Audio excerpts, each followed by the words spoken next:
Di Jawa Barat ada orang yang hobinya naik gunung, puasa. Iya kan, puasa, tirakat, sampai ditinggal istrinya. Ada di Jawa Barat dari dulu hobinya naik gunung, puasa, hening, tirakat, sampai istrinya pergi karena nggak tahan. Sampai Kang Deddy Mulyadi ditinggal oleh Ambu Ane. Ternyata ini adalah sebabnya, teman-teman. Dibocorkan langsung oleh Gus Muafik.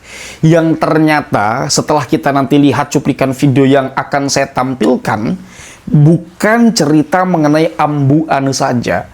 Ini kita akan berbicara tentang bagaimana kepribadian Kang Deddy Mulyadi dalam pandangan sahabatnya Gus Muafik. Seorang pendakwah kondang dari Jawa. Ya, berbicara tentang Kang Deddy Mulyadi.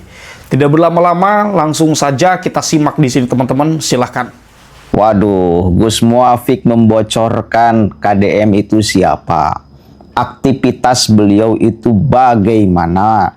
Kenapa sekarang beliau menjadi pemimpin Jawa Barat dan mayoritas warga Jawa Barat sangat mencintainya?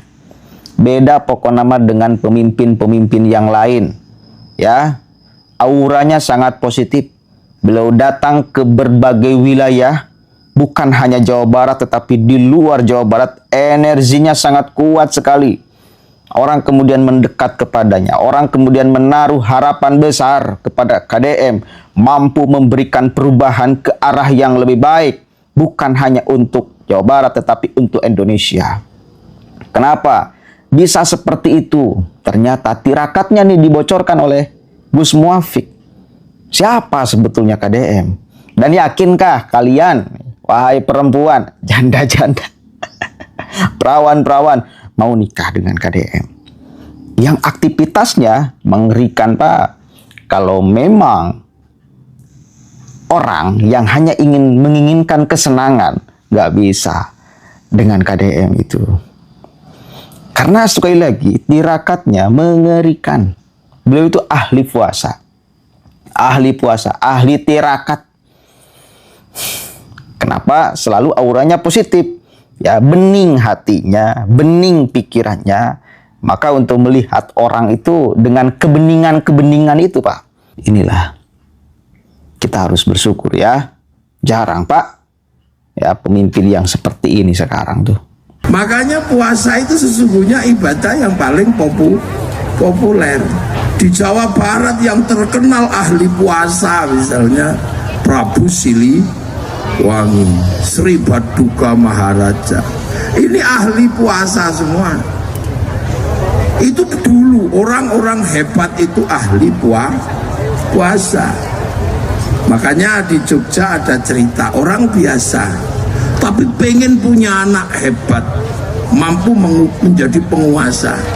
Itu puasa 20 tahun. Namanya Ki Gede Pemanahan. Itu puasa 20 tahun di atas bukit. Punya anak namanya Sutowijoyo, mendirikan kerajaan Mataram. Belum lama ada perempuan namanya Sukirah. Karena orang biasa, dia pengen punya anak hebat, puasa selama hamil. Selama hamil puasa, punya anak, dikasih nama Soeharto. Jadi presiden selama 32 tahun. Di Jawa Barat ada orang yang hobinya naik gunung, puasa. Iya kan, puasa, tirakat, sampai ditinggal istrinya. Ada di Jawa Barat dari dulu hobinya naik gunung, puasa, hening, tirakat, sampai istrinya pergi karena nggak tahan. Orang kok ditinggal pergi terus. Itu akhirnya jadi gubernur Jawa Barat. Itu hobi puasa Kang Deddy itu. Hobi puasa tirakat. Jadi Jawa Barat ini dipilih dipimpin oleh orang yang hatinya bening, mentirakati sampean, sehingga anak kecil pun Kang Deddy, sampai ada yang minta tanda tangan kebalik tadi.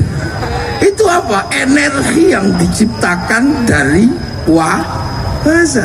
Sunan Kalijaga 3 tahun. Jadi puasa ini menghasilkan orang-orang yang punya kekuatan. Makanya jangankan manusia, binatang aja ngerti. Agar telurnya netes, dia puasa 21 hari. Apa? Ayam. Makanya ayam netes gini tenang, dia nggak makan, nggak minum. 21 hari telurnya netes. Makanya kalau ada ayam kok dikit-dikit keluar naik, turun naik, turun naik. Petarangannya doke kuplak, kedoknya nggak netas. Ulat, kenapa dia bisa terbang? Puasa, jadi kepompong. Jadi puasa ini bukan sesuatu yang baru. Makanya puasa ini trending, hampir semua orang kenal puasa. Sekarang kalau mau sehat, orang juga disuruh puasa. Cuman bahasanya lebih keren, intermittent fasting. Iya kan? Intermittent fasting, jadi puasa 16 jam. Nanti kalau kuat 32 jam, kuat seminggu, kalau kuat 9 hari, seluruh penyakitnya hilang. Loh, jadi, nah kenapa makanya sekarang orang banyak sakit? Wah, gak ada yang puasa. Loh, jadi sampean kalau punya keinginan gede, puasa. Itu puasa, makanya puasa ini bukan barang baru. Nah, itu dibuktikan dengan Kang Deddy. Kang Deddy ya dengan segala resikonya, makanya sampai sekarang masih jomblo juga perempuan takut. Enak emang gayanya nikah sama gubernur. Coba nanti malam-malam yang dingin, di malam yang dingin dan gelap sepi, ditinggal tapa, ya pusing. Perempuan cuman ngolet gitu. Kang Deddy mana? Nggak ada, ditinggal puasa. Jadi jangan bayangin nikah sama Kang Deddy biar jomblonya lebih lama. Kan ini sebelum selesai misi beliau, tiap malam pasti cari keheningan. Dan salah satu pusat keheningan adalah tanpa suara napas perempuan. Duh, makan sekarang kan takut kan, mulai bayangkan. Tadi masih bayangkan menjadi istri Kang Deddy. Sekarang udah takut semua. Lu kenapa? Nggak mungkin berhenti yang namanya Kang Deddy. Ketika dunia ini penuh hiruk pikuk, hanya orang yang hatinya hening yang mampu menampung seluruh hiruk pikuk dunia. Loh, ini dunia. Makanya para pendekar, para pesilat, para apa. Zaman kalau dulu hobi baca Kopingho. Nah, kalau orang sekarang yang suka baca drama Cina, itu mereka menyebut kultivasi. Mereka menyebut kultivasi, jadi pergi ke gunung melakukan kultivasi. Habis itu dia mampu melakukan perubahan besar karena bersih dan jernih. Makanya begitu manusia ini sudah mulai kehilangan dasar itu. Nah, kenapa kita disuruh puasa? Karena kita ini dunia ini, kalau zaman mau cari akar masalahnya, cari aja akar masalah dunia ini, itu wajahnya aja dua. Makanya orang disuruh puasa, nahan mulut atas, nahan mulut bawah. Karena dunia ini kamu cari kemanapun, sumbernya cuma dua itu. Enggak ada yang lain. Ayo, kenapa? Dua itu. Kenapa orang kerja lari ke sana ke sini sampai siang malam apa? Kenapa orang kerja? Karena punya mulut. Coba kalau dia nggak dikasih mulut, nggak ada orang kerja, nggak ada orang. Nah, kenapa orang kerja? Karena makan. Ya kan? Nah, kenapa orang makan? Karena orang itu lahir dari mana? Dari sini.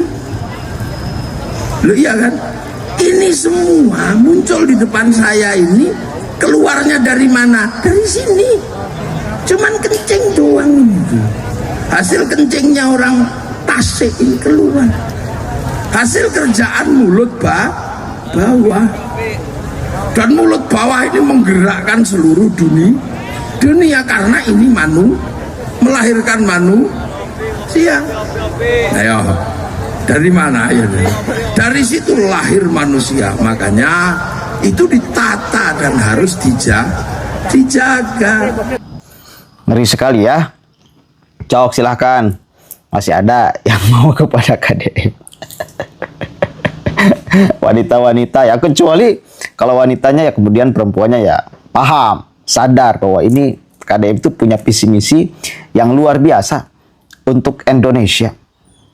Bukan hanya untuk Jawa Barat saya kira. Dan Cok, apakah masih ada pemimpin, kepala daerah ya yang mentirakati warganya? Ini kan aspek spiritual, Pak. Ini aspek spiritual. Makanya, mohon maaf, saya akan berada di garda paling depan bila ada orang yang kemudian menyeret seolah KDM itu adalah anti-Islam, musuh agama, dan lain sebagainya. Yang ngomong itu entah melakukan tirakat atau tidak.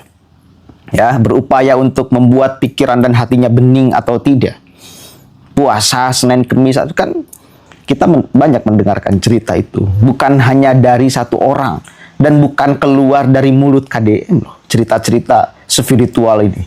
Misal keluar dari Kiai Junaidi. Beliau pernah mengatakan, KDM itu entah dari umur berapa, Senin Kemis itu puasa, Pak. Senin Kemis puasa. Senin Kemis puasa. Makanya kalau yang mendampingi KDM nih, satu mobil dengan KDM, misal berangkat kemanapun di hari Senin atau Kemis, pokoknya 5.000 we. Kenapa? Karena nggak bakal nyimpang kemana-mana, nggak bakal mendapatkan makan, nggak makan ya, karena KDM-nya puasa. Ya seandainya KDM membolehkan silahkan, kalau mau makan mah nggak jadi soal berenan, misal gitu. Tapi kan era menyamadang di deket orang yang sedang berpuasa kan begitunya. Ini kepala daerahnya juga junjungannya nggak makan, maka anak buahnya katakanlah ya makan. Makanya ada kesungkanan itu. Makanya cenah ada cerita nih, para pengawal KDM itu ya nggak mau kalau membersamai KDM ketika hari Senin ataupun hari Kamis di 2 hari itu. Karena udah pasti nggak bakal makan. Kalaupun tidak akan melarang KDM untuk kemudian pengikutnya ini makan, kan era. Ya. Kan era tuh. Begitu. Ya makan nanti maghrib pas buka puasa. Nah, itu sekelumit cerita spiritual. Artinya kita sebagai warga Jawa Barat nih diikhtiarkan secara kemanusiaan dan secara spiritual. Ya, berbuah kebijakan dan lain sebagainya. Maka saya yakin seluruh apa yang menjadi kebijakan KDM itu pertimbangannya, Pak. Ini pertimbangannya nih. Bukan hanya pertimbangan emosional, bahkan tak ada pertimbangan emosionalnya. Yang ada pertimbangan kemanusiaan dan pertimbangan spiritual. Karena matang KDM di wilayah itunya.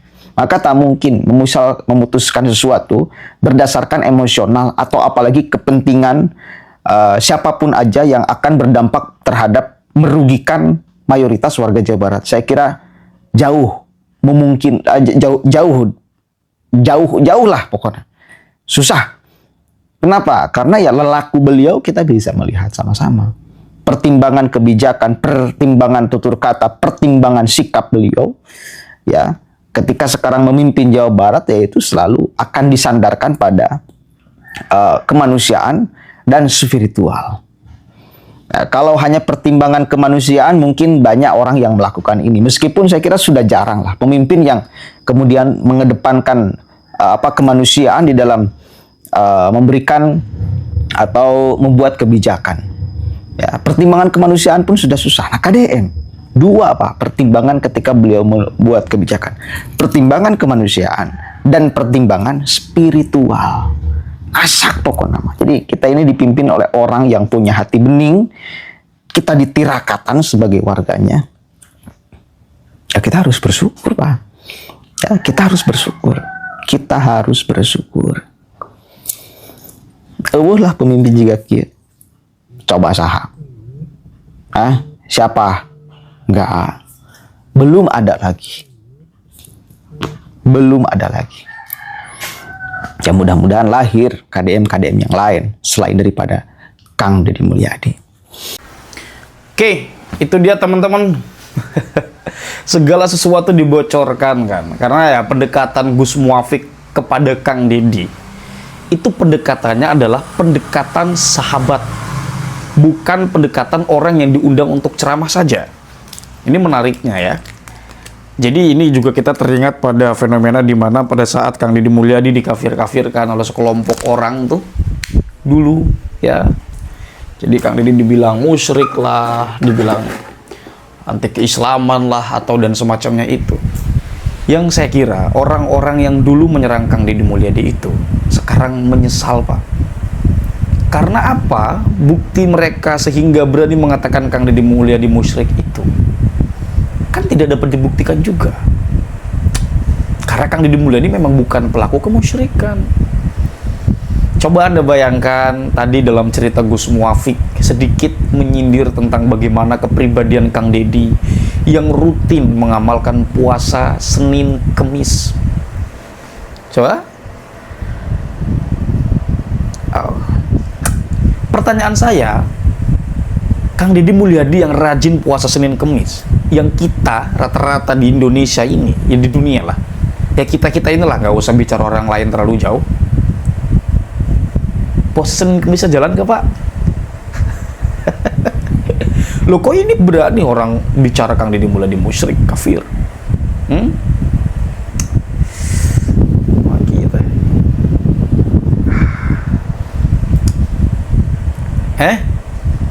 Malulah. Malu harusnya itu kalau memang orang masih memiliki moral. Karena Kang Deddy Mulyadi ini tentu berpengaruh ya. Kalau kita kaitkan dengan bagaimana pengaruh dari ajaran tasawuf terhadap implikasi atau perilaku orang, itu tentu besar, teman-teman. Jadi kita jangan heran ketika Kang Deddy Mulyadi membuat satu kebijakan di mana kebijakannya itu diperuntukkan kepada masyarakat. Saya meyakini bahwa kebijakan itu bukan kebijakan yang didasarkan pada emosional, melainkan pada kebijaksanaan yang diperuntukkan kepada kesejahteraan masyarakat Jawa Barat. Gitu ya. Oke, itu dia teman-teman hal-hal yang dapat saya sampaikan. Kurang lebihnya saya mohon maaf. Hadanallahu wa iyyakum ajma'in. Salam cinta damai untuk semuanya, untuk NKRI tercinta.